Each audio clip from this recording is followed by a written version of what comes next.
dahil close na kayo, utakan ka lang. Yun. Di ba ma?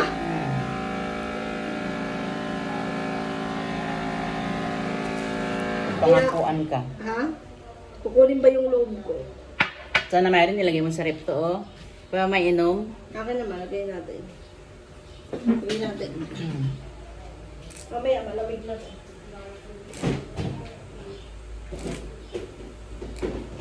Nabas ko nga yung manok. Kaya walang purito eh.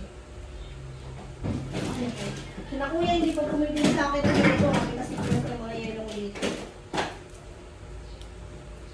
5 piso lang yung yelo mo? 10 piso na yan, ha? Ay, mahal na naman.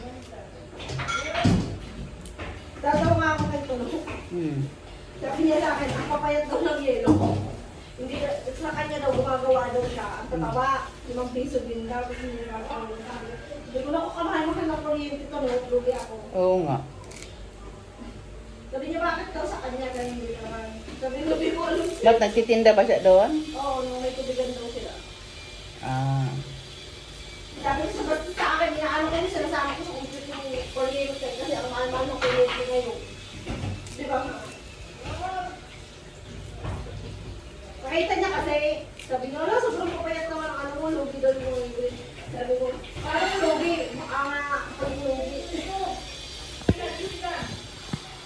Sabi ko, gusto nga nalulog kasi wala namang ulang nagtitinda dito sa kapilya ng lugi. Ano? Nag-rewait ko ito pala Gagawan ko ng reels. Dami ko lang mga videos dyan eh. Buti hindi napupuno yan, ma. Yung ano mo. Napupuno, binubura ko kaagad. Ano nun? Nagbabayad na nga ako ng Ganun, iCloud yan eh. Ala? Wala na, hindi ako makano. Minsan kasi yung iniipon ko lang yung mga video para pagka gumawa ako ng, mag-i-edit ako, may mga video ako dyan.